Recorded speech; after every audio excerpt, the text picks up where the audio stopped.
Good morning. My name is Ben Holquist, and I use he, him pronouns. I serve as one of your Board of Trustee members, and I'm happy to welcome all of you on Zoom and in the sanctuary to the Tahoma Unitarian Universalist congregation. Unitarian Universalists are a community of people who hold many beliefs, many origins, identities, sexualities, and genders. We uphold and celebrate the inherent dignity of every person, which means you are welcome here just the way you are. Love is the power that holds us together as we gather in community to seek life's deeper meanings and to celebrate the diversity of all living things. We are all growing with and learning from one another. If you're here for the first time, we bid you a special welcome. After the service, I'll be in the sanctuary right over there by the picture and the white tablecloth table to answer any questions you may have about Unitarian Universalism or our congregation, or if you have questions about how to become involved in our community. I also encourage you to explore our website, tahomauu.com. At that website, you can sign up for our weekly e-news that includes information about the important and fun events going on in the congregational life and how you can participate. There is a lot going on. I'm going to call up Sean first. There he is.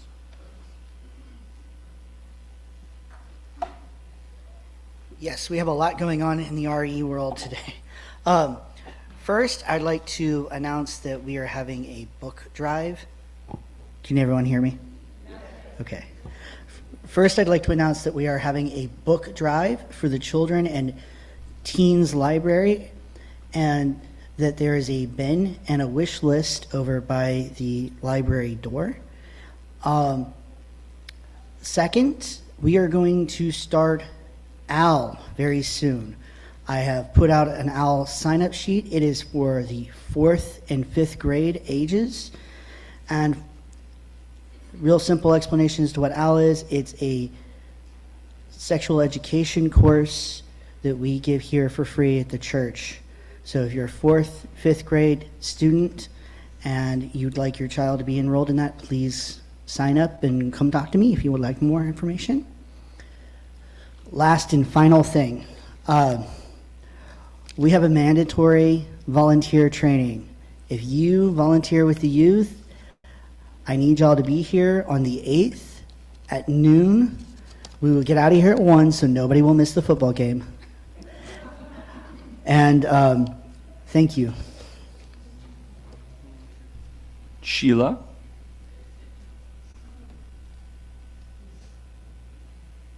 So everybody tell me, when is the auction? February 14. Yes, okay, so you know about that. So we need donations. We need volunteers to make this successful. We have all our ducks in order. Now we need you. And so you can look online. You can look in the e-news. There's links all over the place. Please take a look. And there's one other thing. Oh yes, after the service, we'll be selling tickets over at that little table there by the concession. You'll have to pass right by us and have us look at you. And Debbie has something for kids to do to help us with decoration. Do you want to say, Debbie, do you want to? Oh, I guess I can use the microphone. Artists of all ages are welcome after the service to go to the table in the back and make decorations that we will put up for the auction. So there's lots of red and pink and purple things over there, buttons and fabric and yarn and paper for you decorate to your heart's content. Thank you. And Penny, do you have Penny is going to help with signing up volunteers. She has a clipboard, so you could check in with her as well. So please start working on it, folks. Janie?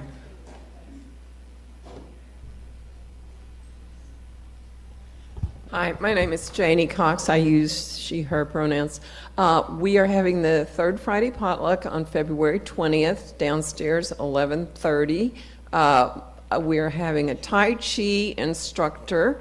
She has taught for 28 years classes in Tai Chi Cha, which is a moving meditation. It's not the kung fu kind of Tai Chi. It's a lot calmer, and she will be our speaker. So Please come. If you're late and you can't bring food, there's usually plenty of food. Although last month was the slight exception to that. There was excellent food. There was a small amount, and it was a small group. We did bread baking. You guys missed a great event. So please try to come February 20th, 11:30 downstairs. Come in the back door downstairs. And Angela.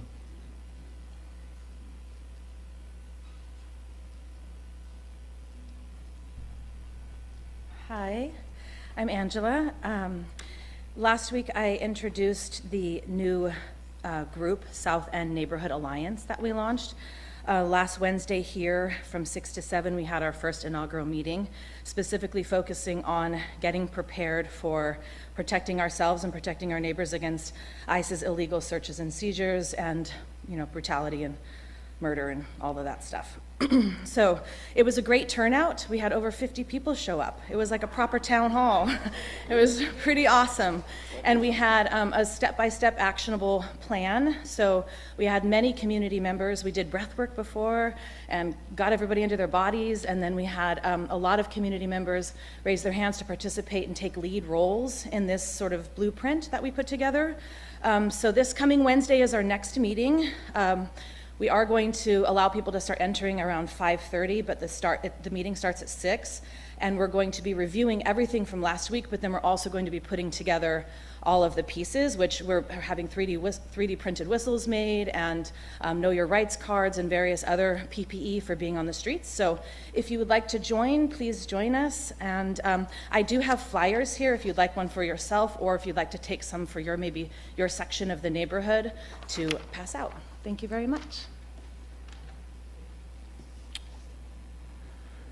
You're also invited to join us for social hour immediately following this service right over here by the windows. For those of you who are newer to our community, we have red coffee mugs for you to use if you'd like to identify yourself and be approached by people who would enjoy getting to know you. They also hold more coffee.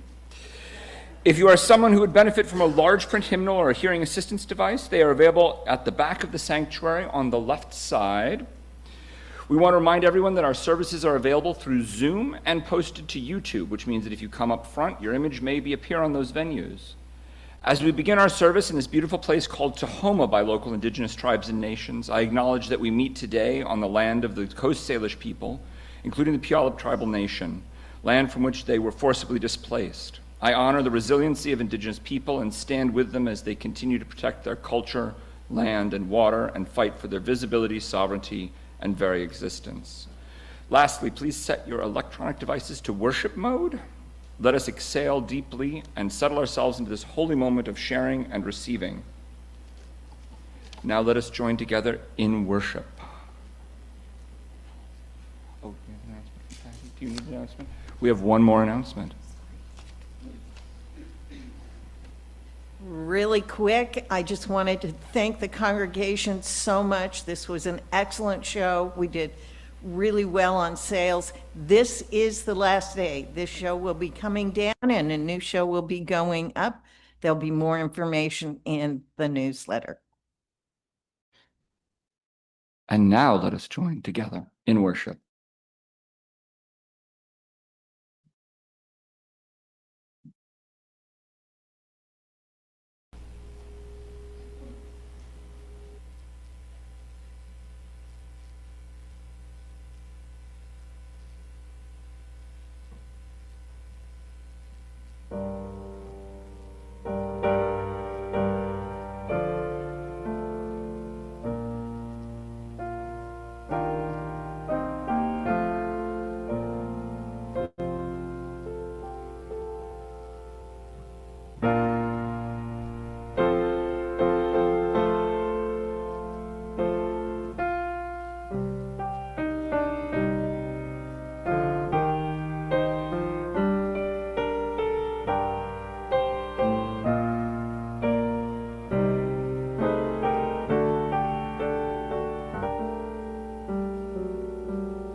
Welcome, hello. My name is Lauren Bisplinghoff. I go by she, her pronouns. I just wanted to start off by saying thank you to Angela and to everyone else in the community that is actively resisting in active movement towards protecting our communities. Happy Imbolc for those of us who are pagans.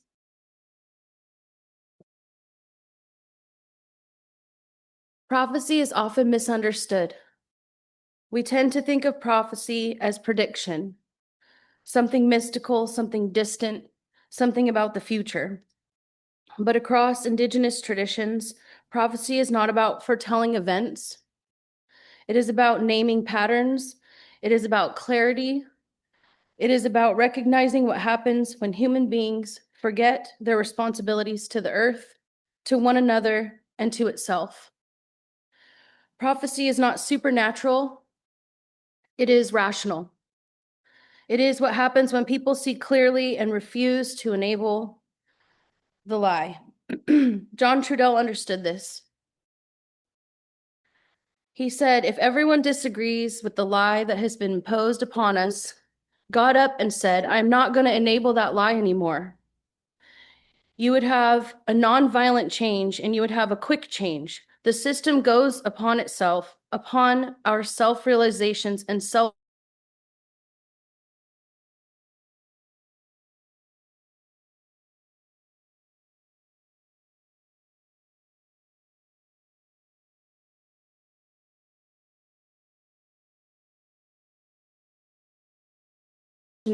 We become, in his words, the enemy of our descendants. We'll do the chalice lighting.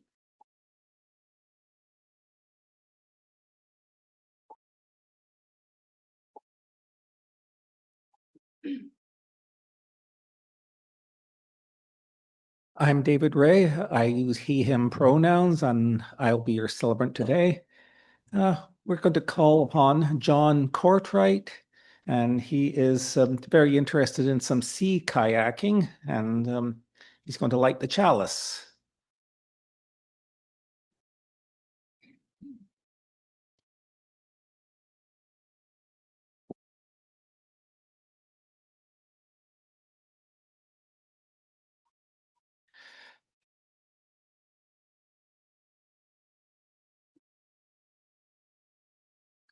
We light this chalice in deep respect for the mystery and holiness of life, in honor and gratitude for those who have gone before, with love and hope, and with hope and faith for the generations to come.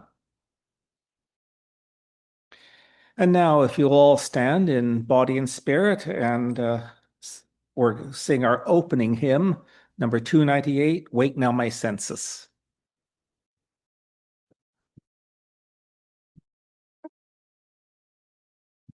It is in your gray hymnal. My senses and hear the earth call, Gaelic deep power of being in all. Keep with the web of creation your vow, giving, receiving, as love shows us how. Wake now, my season, reach out to the new, join with the pilgrim, the true,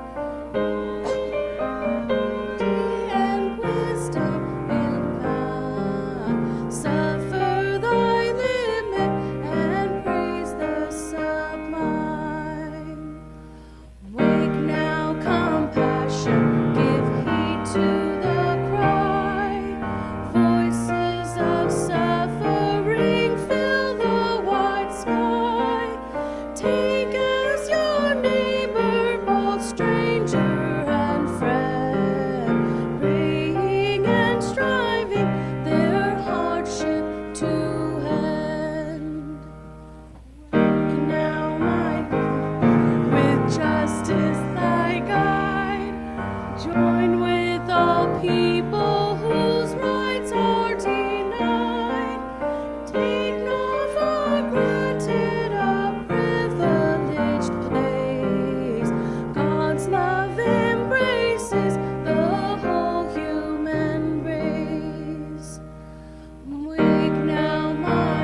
It's time for all ages, and it's okay. Yeah, and how about everybody who's young and young at heart to come up?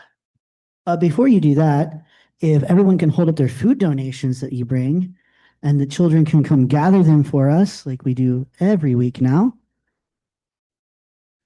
This is how we get our children involved in our local social activism and justice programs. This food gets donated to Eloise Kitchen, a local food bank. And it's just one of the wonderful things we get to do to help our community. Where is it? All right, and I believe we have a video to watch today.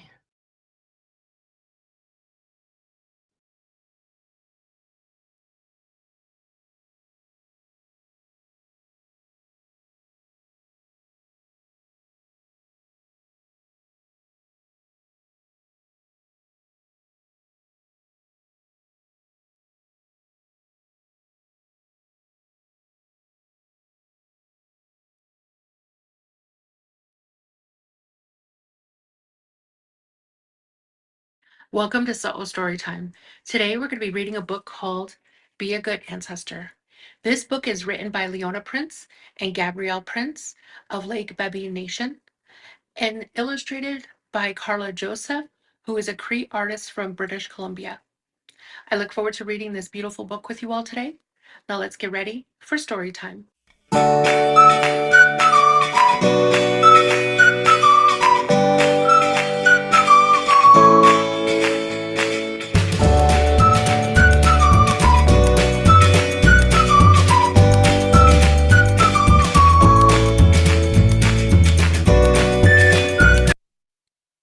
Be a good ancestor.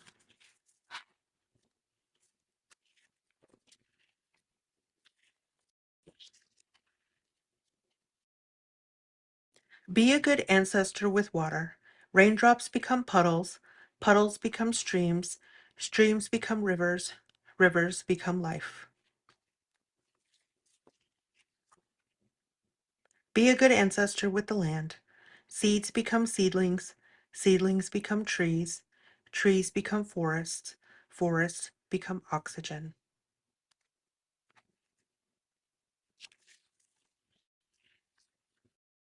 Be a good ancestor with living things that fly.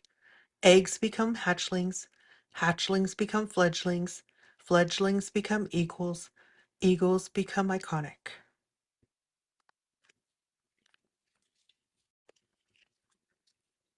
Be a good ancestor with living things that swim. Eggs become fry, fry become alevins, alevins become suckeyes, suckeyes become nourishment.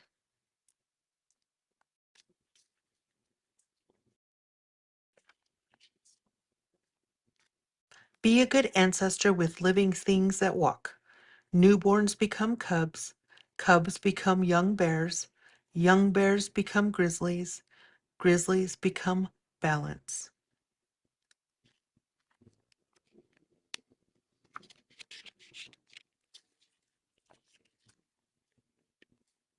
Be a good ancestor with your neighbors. Neighbors become friends, friends become communities, communities become nations, nations become allies.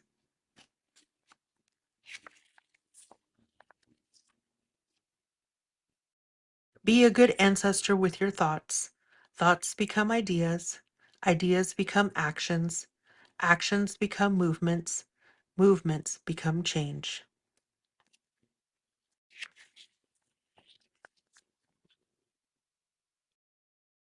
Be a good ancestor with your words. Words become expressions, expressions become stories, stories become narratives, narratives become truth.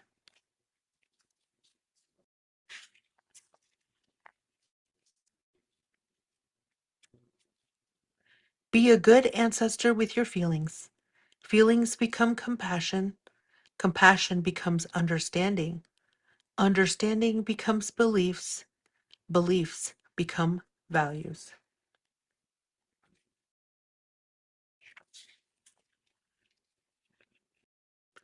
Be a good ancestor with yourself. Children become adults. Adults become leaders. Leaders become elders. Elders become ancestors.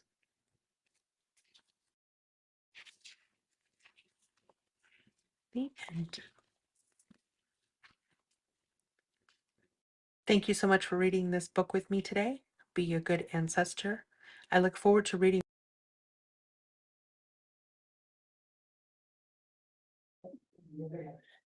Please join us in singing the children now. Hold you in our love as you go, as you go. May your heart be at peace as you go. To nurture the spark of your precious life.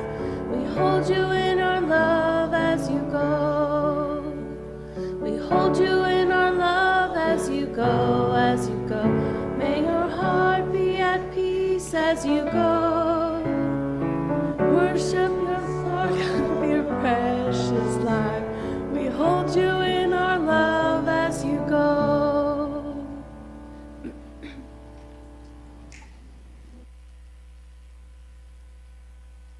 Good morning. My name is Naomi. I am your chat chaplain today. I use she, her pronouns.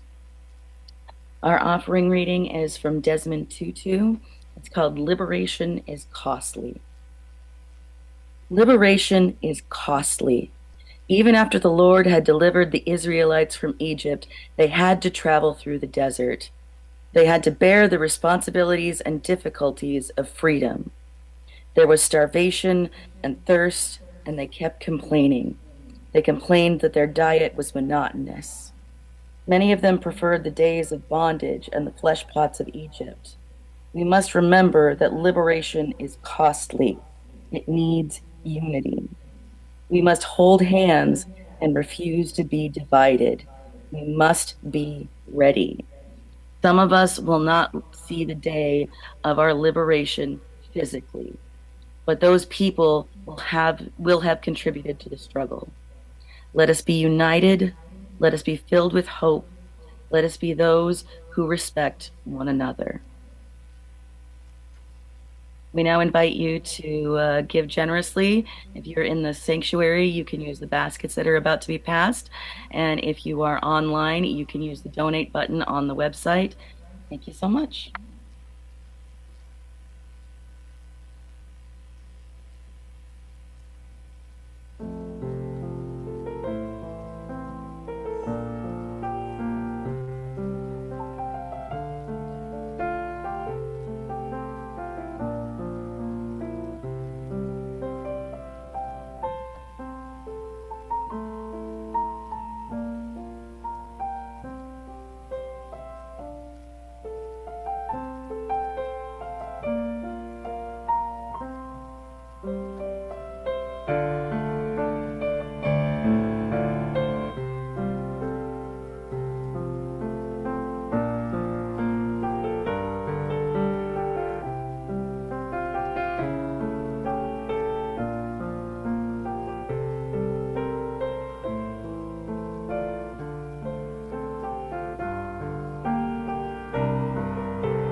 we dedicate ourselves and our offerings to the work of this congregation, weaving a tapestry of love we call community, both within and beyond these walls.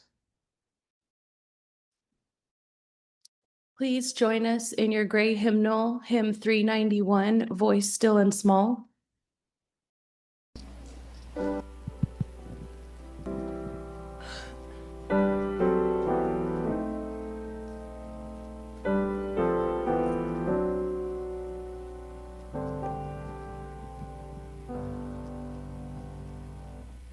Still and small, deep inside all, I hear you call, singing. In storm and rain, sorrow and pain, still will remain singing.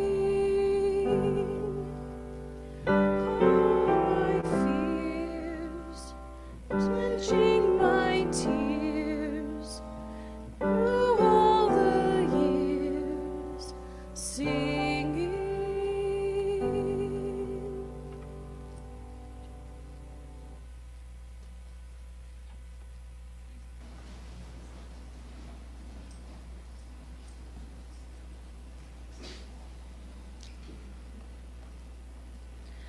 Whenever I write a sermon, I normally include the readings in the sermon, so there's not extra ones that I pull from the UU hymnals. So I'm just going to jump right into it. John Trudell's warning echoes through indigenous prophecy. Can we get the first slides up, please? Thank you.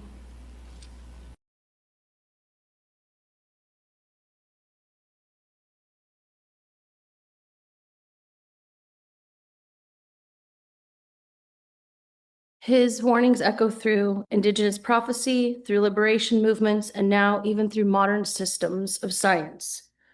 In 1972, researchers at MIT published a study called The Limits to Growth. Using a computer model known as World 3, they asked a simple question.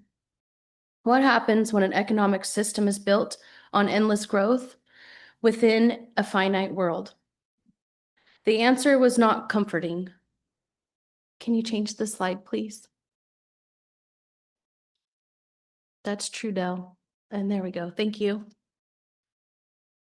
The model showed that without major structural change, industrial civilization would overshoot ecological and social limits and begin to collapse within this century. Decades later, that model has been tested against real-world data. In 2020, economist Gaia Harrington found that global trends still closely follow that original business as usual trajectory. This is not prophecy as mysticism. This is prophecy as pattern recognition. What indigenous elders warned about, the consequences of extraction, imbalance, and forgetting modern data is now confirming.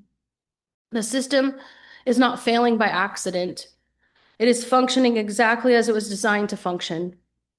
And when systems unravel, people respond in different ways.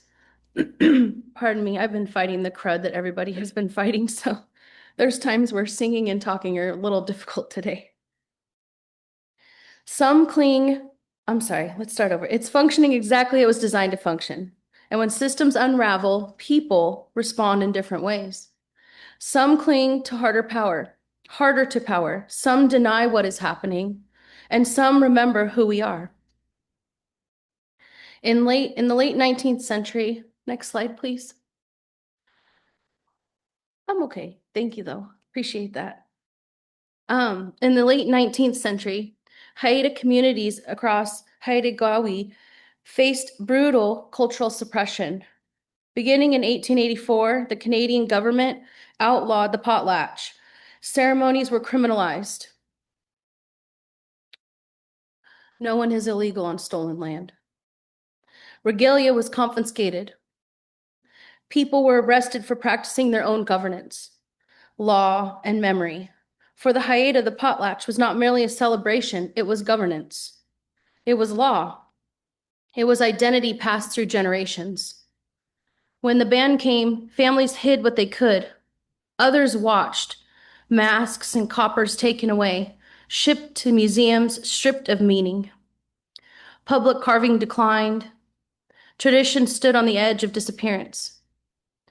But one Haida woman, remembered in oral histories as Tanue,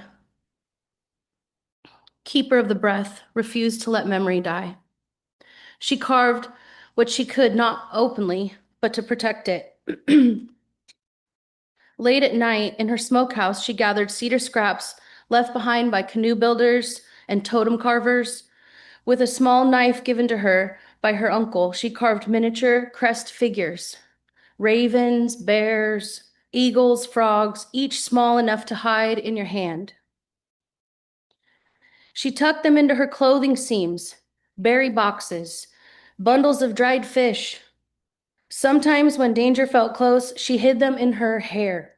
When potlatches were forbidden, she gathered children quietly near the beach and placed one small carving in each of their hands. This is who you are, she told them. This is the story they cannot take. Some carvings were buried beneath house pots. Some were passed between families. Some survived into the next century, hidden in cedar boxes. She carved until the potlatch ban was lifted in 1951. That's really not that long ago if you think about it. She never called herself a leader. She only said, if the big masks cannot dance, then the small ones will keep breathing for them. That is what resistance looks like. Not loud, not visible, not celebrated, just people refusing to let the future be erased. But sometimes resistance is not quiet. Sometimes it runs across desert stone. Next slide, please.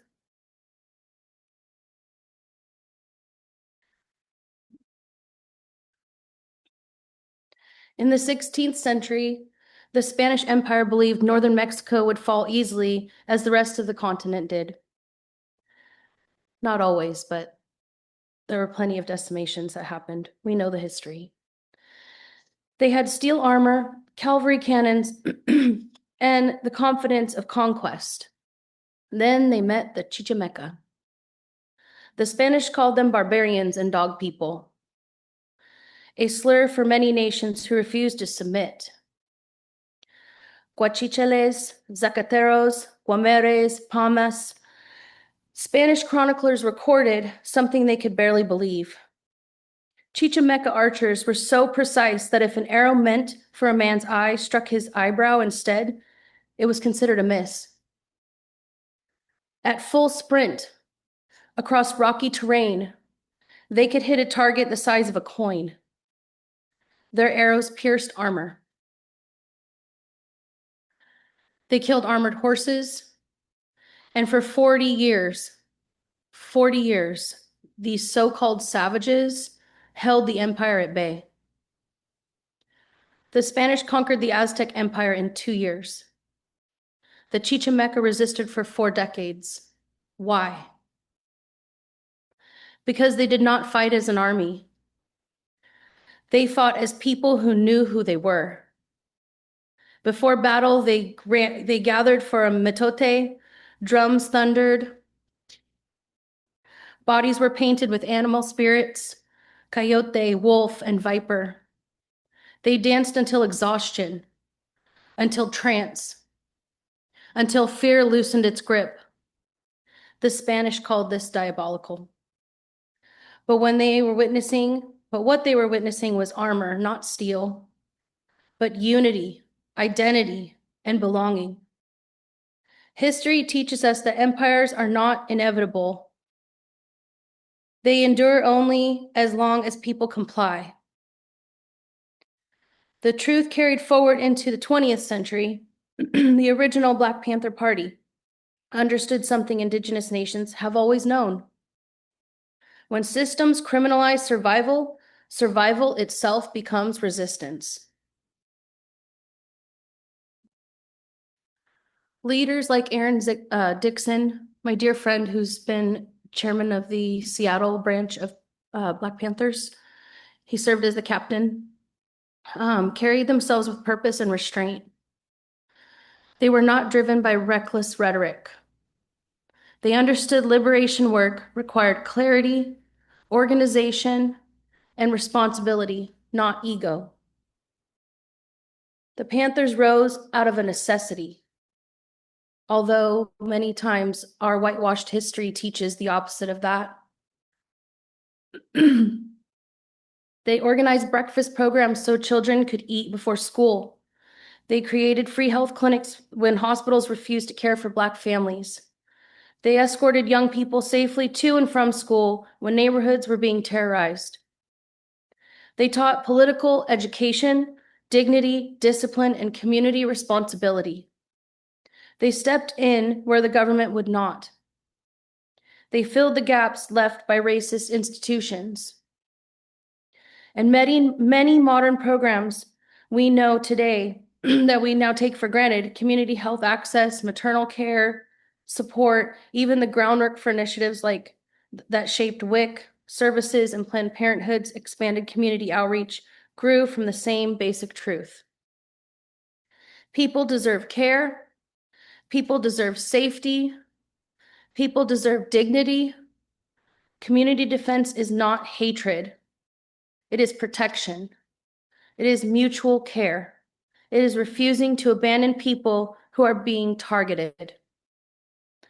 Indigenous prophecy tells us that in a time of upheaval was coming, not as punishment, but as consequence.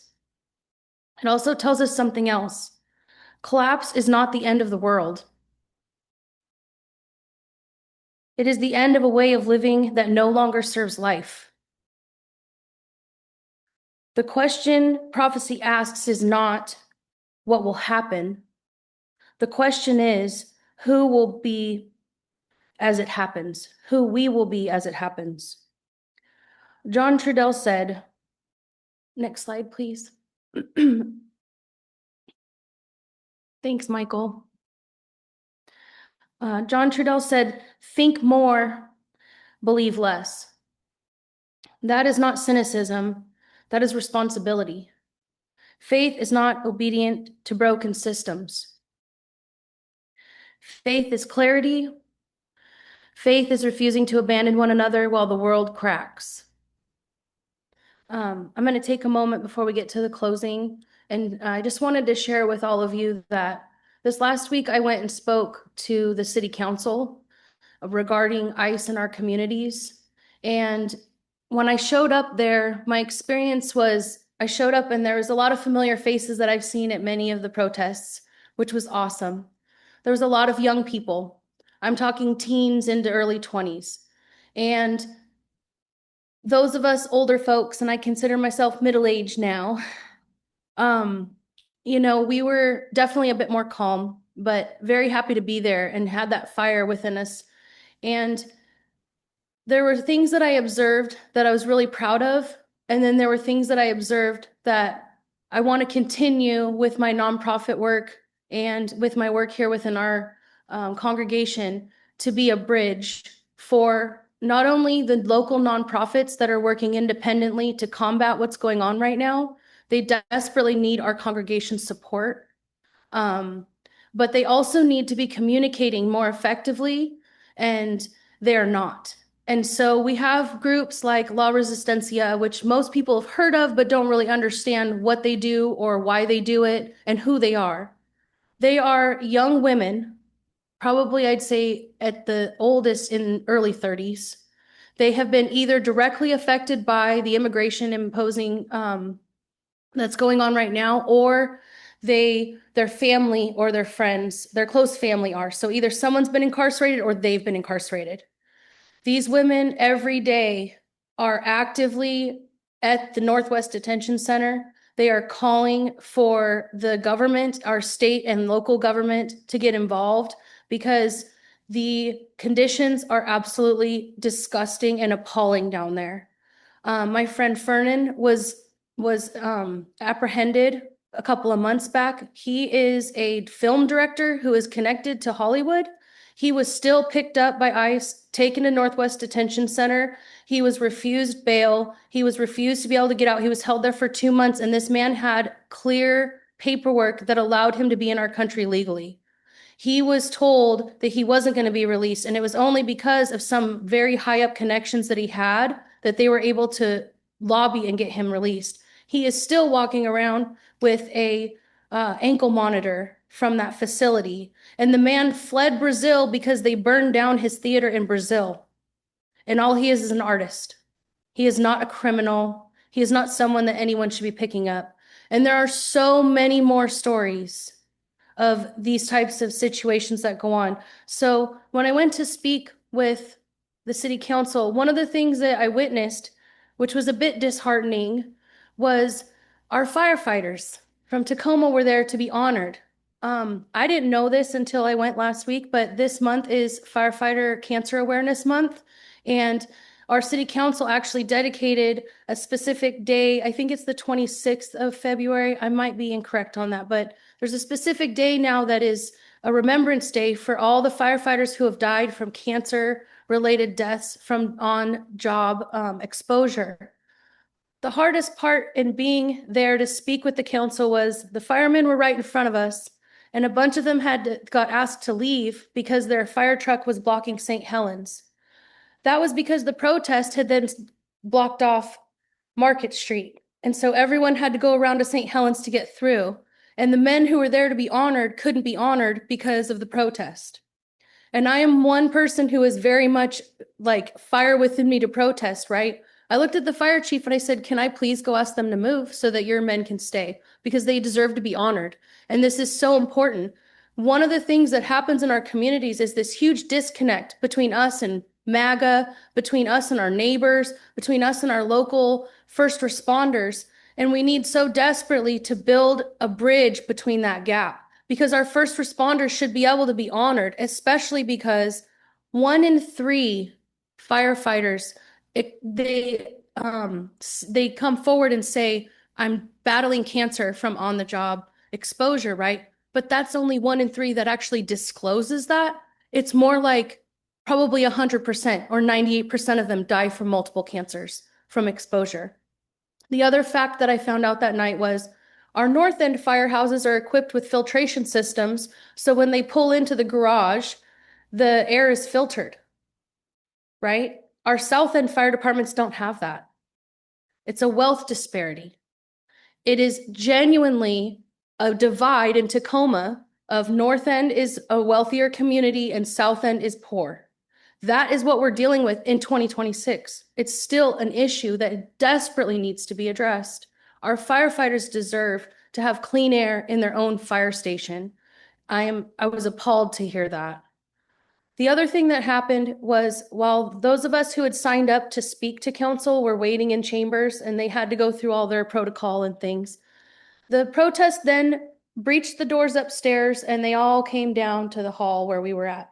They didn't come in, but they were right outside the doors and they were chanting F ICE so loudly that those of us who were going to speak inside couldn't be heard. And so the mother in me walked out and was like, hey, whoa, hear me. And I had to yell pretty loud to a group of a couple hundred people and say, please hear me. And I said, I applaud your vigor and your passion and what you're here for. And I am with you. I've been a protester my whole life. My family was marched with Dr. King. I mean, I come from a long line of revolutionaries. And so that fire within me is very real. I say F ICE on my personal Facebook. Believe me, I feel it. But to be screaming in the halls when we're trying to speak to city council is counterproductive. And I think that's what we're seeing right now in our country is we're seeing so many that want to scream and yell and be violent back. And one of the things Dr. King spoke about was not. We have to stay civil. We cannot allow them to incite us to cause harm, because if we do, then they will shut down the midterms. We will not have any voting come November. And that is exactly what they want from us. And so I want to be able to continue to be a bridge. I want to see our congregation be more active in being that bridge. There is so much work to be done in our communities right now, and there's so much space for us to continue to move forward and do that together. What happened? I wasn't going to talk on that. I know. It was a very humbling experience. I didn't plan to go and like quiet couple hundred people. I just felt like I wanted to do what was right in that situation so that we could be heard. And I basically pleaded with this crowd and I said, look, use that passion within you to join La Resistencia. Volunteer, become someone in your community that is actively doing the work. Don't just scream F ICE. That does nothing for us. Believe me, though, I feel it and I want to say it every day too. So the other thing I pleaded with, because there's a predominantly younger crowd, I begged them, I said, please get an education, especially if you're a minority. My son is 2/3 Native American. I'm a quarter. My mom was half. She drilled into my head that I needed an education. And I didn't start college until I was 25. But I know that my experience in American Indian history classes, in my anthropology classes, in my climatology classes, and all those, they taught me so much. And the act of just being there helped enlighten me so that I could not be impoverished for the rest of my life. And I begged them. I said, please go to school and do everything you can to educate yourself, whether it's in an institution or on your own. Constantly educate yourself, because that education is a language that you can use, those tools to combat this level of degradation in our government. And we need more minorities in office. We need more minorities to be leadership in our communities, because they're impacted by the poverty. It sucks being poor and white in this country. I am more white presenting, even though I'm Native, but it really sucks to be Native American or Black or Hispanic or Asian and poor, because it's that much harder to get equal access to just basic rights. And so I really pleaded with them and I asked them to please get involved with calling your legislators. The other bit of information I wanted to share was our city council is actively trying to combat the Northwest Detention Center. We have a new council. They are amazing. Our new mayor is amazing. And they are working with our legislators to try and pass laws to really protect our communities. The legislators only are in session until March. And so the time to act is right now as far as lobbying them to do what's right for us. Thank you. Let me see.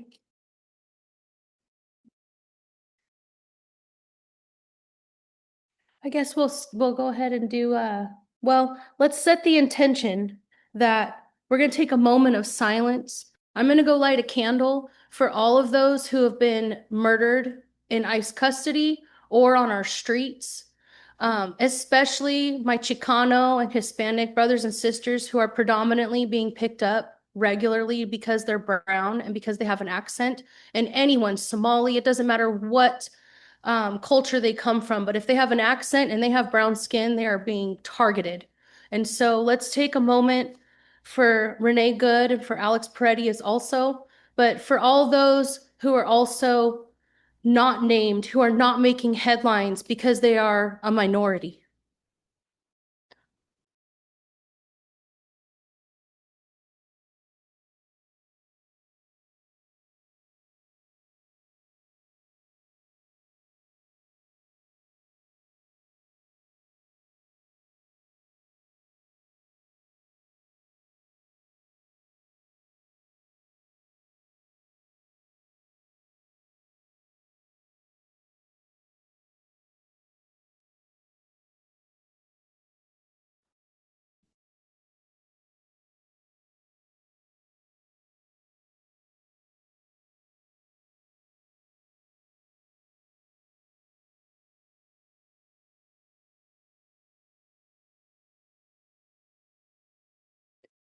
Please join us in our closing hymn.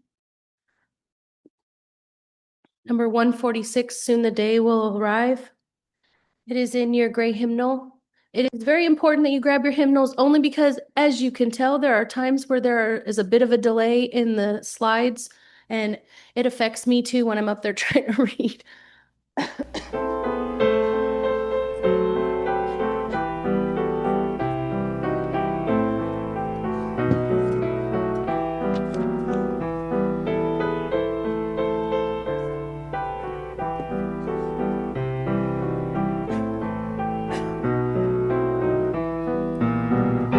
Soon the day will arrive when we will be together, and no longer will we live in fear. And the children will smile without wondering whether on that day thunder clouds will appear.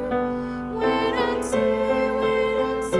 what a world there can be. We share if we can, you and me. Wait and see what a world there can be if we share, if we can, you and me. Some have dreams, some have dawned to make a bright tomorrow, and our vision remains in our hearts. Now the torch must be passed with new hope, not in sorrow, and a promise to make a new start. Wait and see what a world there can be where we share if we care, you and me. Wait and see what a world there can be if we share if we care, you and me.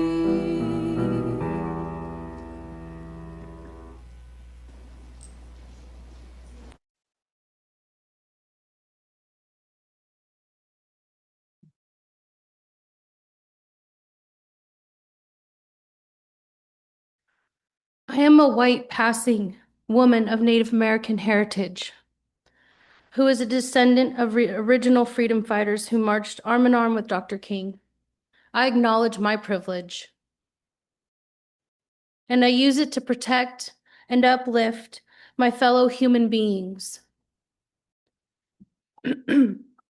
Yet we must remember that minorities have suffered from the colonial capitalistic oppression and genocide since 1492.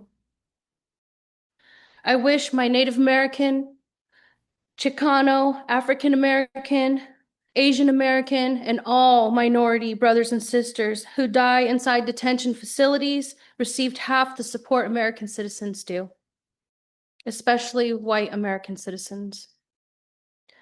Say their names: Geraldo Luna Campos, Geraldo Luna Campos, Luis Gustavo Nunez Quequeras, Luis Gustavo Nunez Quequeras, Luis Beltran Inez Cruz, Luis Beltran Inez Cruz, Parody Law, Victor Manuel Diaz, Herbert Sanchez Dominguez, Keith Porter, Renee Good, Alex Peretti, Shaush Mada, all is life, power to the people, and many blessings of love and peace to all of you today and every day. When the people remember each other, the lie loses oxygen. When the people remember each other, the future opens. May we be among those who remember. May we be among those who protect life. May we be among those who refuse to enable the lie. Amen. So mote it be.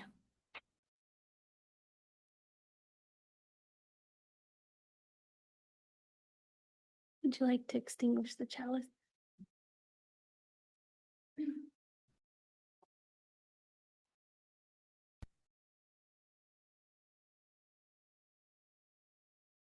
Okay, the extinguishing of the chalice. We extinguish this flame, but not the light of truth, the warmth of community, or the fire of commitment. These we carry in our hearts until we are together again.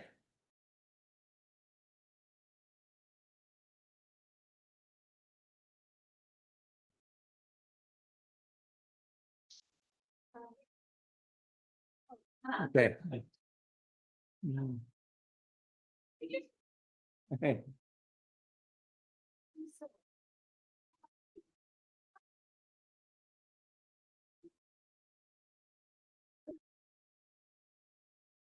And now our closing blessing song.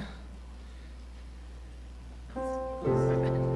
I thought John was going to come up with it. Yes.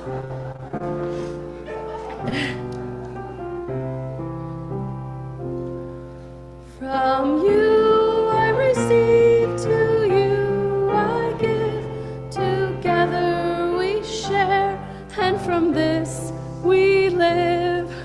From you I receive, to you I give, together we share, and from this we live. Thanks, Teresa. I just need to be told what to do sometimes. My bad. That was funny. I'm all, what? Because they were